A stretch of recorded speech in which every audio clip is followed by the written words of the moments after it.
ஸ்ரீமதே ராமானுஜாய நமக. ஆண்டாள் திருவடிகளே சரணம். நமஸ்காரம்.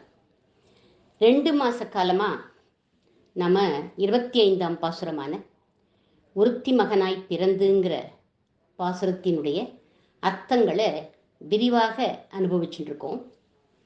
இதுவரை ஒருத்தி மகனாய் பிறந்து ஓர் இரவில் ஒருத்தி மகனாய் ஒளித்து வளர தரிக்கிலானாகி தான் தீங்கு நினைந்த கருத்தை பிழைப்பித்து கஞ்சன் வயிற்றில் நெருப்பென்ன நின்ன நெடுமாலே அப்படிங்கிற பதம் வரையிலும் அனுபவிச்சிருக்கோம். மால் அப்படின்னாலே பைத்தியம்னு அர்த்தம். நெடுமாலே அப்படின்னா கண்ணா, எங்கள் பேரில் உனக்கு வெறித்தனமான அன்புப்பா அப்படிங்கிற ஆண்டாள் சிம்மாசனத்தில் உட்காண்டிருக்கிற கண்ணனை பார்த்து. உடனே கண்ணன் கேட்குறான், நீங்கள்லாம் எதுக்காக வந்திருக்கேள்? உங்களோட கோரிக்கை என்ன? எதை வேண்டி நீங்கள்லாம் இங்கே வந்திருக்கேள்? சொல்லுங்கோ, நான் அனுகிரகம் பண்ணுறேன் அப்படின்னு சொன்னான். அப்போது நாங்கள் எதை வேண்டி வந்தோம்னு இருக்கட்டும் கண்ணா, 3 விஷயங்களை உனக்கு ஞாபகப்படுத்தணுங்கிறதுக்காக தான் வந்திருக்கோம் அப்படின்னு சொன்னான். என்ன 3 விஷயங்கள் அப்படின்னு கேட்டான். ஒருத்தி மகனாய் பிறந்து ஓரிரவில் ஒருத்தி மகனாய் ஒளித்து வளர்ந்தது யாருக்காக? கோபிகைகளான எங்களுக்கு அனுகிரகம் பண்ணுறதுக்காகத்தான் நீ வந்திருக்க. கம்சனுக்கு பயந்துண்டு நீ இங்கே ஓடி வந்துட்டேன்னு சொன்னால் அதுதான் biggest joke of the century. எங்களுக்கு அனுகிரகம் பண்ணுறதுக்காக தான் நீ கோகுலத்துக்கு வந்த அப்படின்னு சொல்கிறா ஆண்டாள். அதனால் அதை நீ ஞாபகம் வச்சுக்கோ அப்படின்னு சொன்னா முதல்ல. அடுத்ததா சொல்றா, தரிக்கிலானாகி தான் தீங்கு நினைந்த கருத்தை பிழைப்பித்து கஞ்சன் வயிற்றில் நெருப்பென்ன நின்ற. அந்த கம்சனுடைய பிளானை ஃபுல்லாக எல்லாத்தையும் ஸ்பாயில் பண்ணிட்டு அவனுக்கே நெருப்பு மாதிரி நின்னவன் நீ. அதனால எங்களோட பிரார்த்தனையை நிறைவேற்றி தரதுங்கிறது தூசி மாதிரி உனக்கு. அது பெரிய விஷயமே இல்லை கண்ணா அப்படின்னா. 3வதா சொல்றா, நெடுமாலே, எங்க மேல வெறித்தனமான அன்பு வச்சிருக்கியேப்பா, நாங்க எதை கேட்டாலும் நிறைவேற்றி தருபவன்பா நீ அப்படின்னா. அதனால நான் இப்ப சொல்றேன் எங்களுக்கு என்ன வேணும் அப்படிங்கிறத அப்படின்னு அடுத்த பதத்தை, நெடுமாலுக்கு அடுத்ததாக உள்ள அடுத்த பதத்தை சொல்றா. எத்தனை அழகா சொல்றா பாருங்க. சொல்றா, உன்னை அரித்தித்து வந்தோம் அப்படின்னு சொல்றா. அது தெரியறது. என்ன வேண்டி வந்தேன் அப்படின்னு கேட்டான் கிருஷ்ணன்.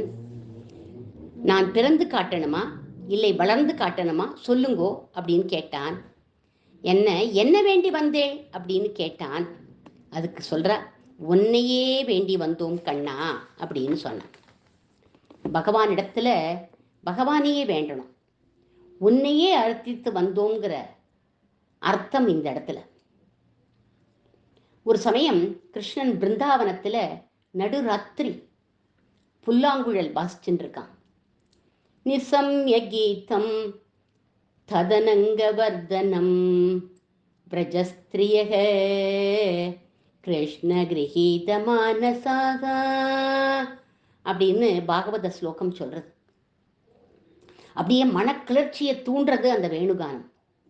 சரீர நினைவே இல்லை அவளுக்கெல்லாம்.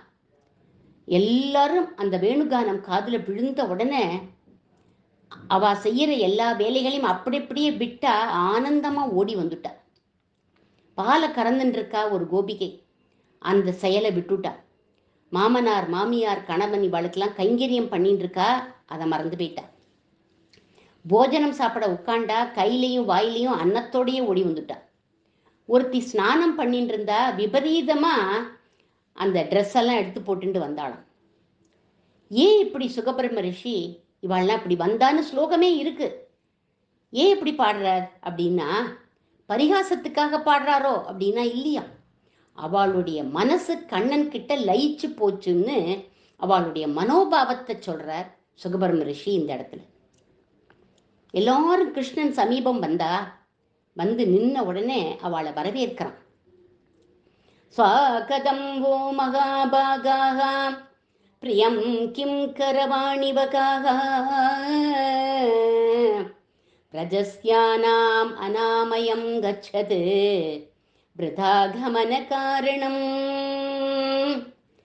ஸ்வாகதம் அப்படின்னு சொல்லி அவளை வரவேற்றான். இவன் சங்கல்பிச்சான், அதனால அவள்லாம் வந்தா. அவ வரணும்னு தானே வேணுகானமே பண்ணினான். சத்திய சங்கல்பனா செய்வன். ஒரு வார்த்தை சொல்றான், ஸ்வாகதம் சொல்லிட்டு மகாபாகா அப்படிங்கிறான். மகாபாகியவதிகளே அப்படின்னு அவளை பார்த்து கூப்பிடுறான். கிருஷ்ணாவதார காலத்தில் இருக்கிறது மகாபாகியம். அதுலேயும் கிருஷ்ணாவதார ஊரில் இருக்கிறது மகாபாகியம். ஊர்லையும் ஏதோ ரிஷி பத்தினிகளாக யஜ்ஞ பத்தினிகளாக இல்லாமல் இடைச்சிகளாக கோபிகைகளாக இருக்கிறது மகாபாகியம். கோபிகள்லையும் கிழவியாக இல்லாமல் சமமான வயசுடையவாளா சிறுமிகளாக இருக்கிறது மகாபாகியம். அந்த சிறுமிகள்லையும் கண்ணன் எதிரில் ஓடி வந்துட்டது மகாபாகியம். ஓடி வந்ததும் கண்ணனே ஸ்வாகதம்னு சொன்னானே, அது மகாபாகியம். அதனால மகாபாகா அப்படின்னு கூப்பிடுறான்.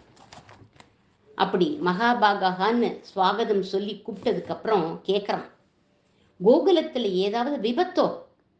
ஏன் எல்லாரும் இங்கே ஓடி வந்துட்டேன்?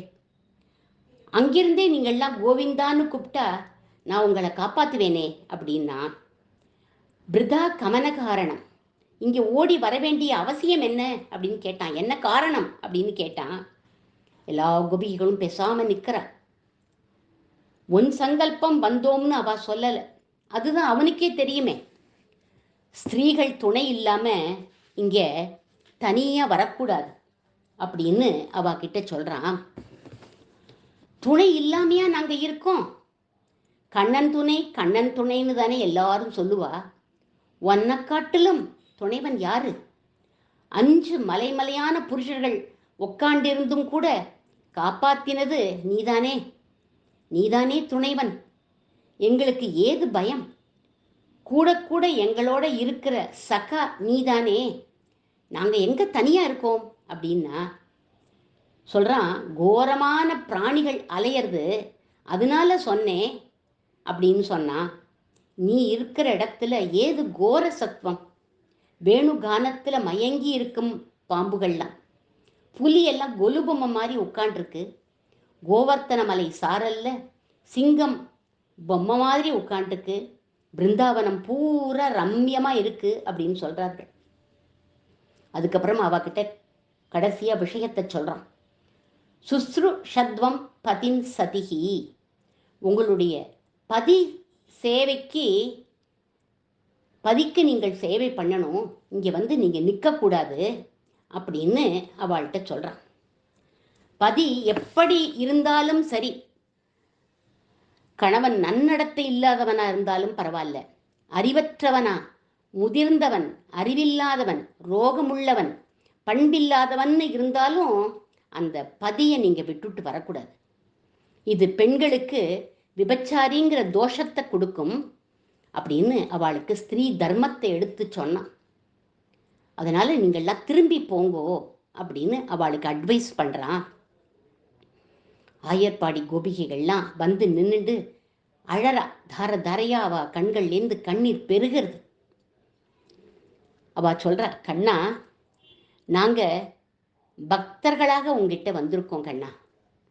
நீதான் எங்களுக்கு பதி. நீ யசோதையனுடைய புதல்வன் இல்லை.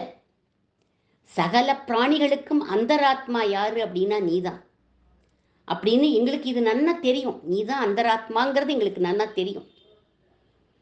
ஜகத்பதியாக இருக்கும் நீ அல்லவோ எங்க எல்லாருக்கும் பதி. ஒன்னை தவிர மற்றவாளை நாங்கள் பதியா பறிச்சாதான் விபச்சார தோஷம் வந்துடும் கண்ணா. அதனால நாங்கள் நீதான் பதின்னு நினச்சிட்டு இருக்கோம். ஒன்னையே நாங்கள் அர்ச்சித்து வந்தோம் அப்படின்னு சொல்கிறார்கள். ஒன்னையே வேண்டி வந்தோம் அப்படின்னு சொல்கிறார்கள் அந்த கோபிகைகள்லாம். உன்னை அர்ச்சித்து வந்தோம் அப்படிங்கிற இந்த பதம் நாளையும் தொடரும். ஆண்டாள் திருவடிகளே சரணம்.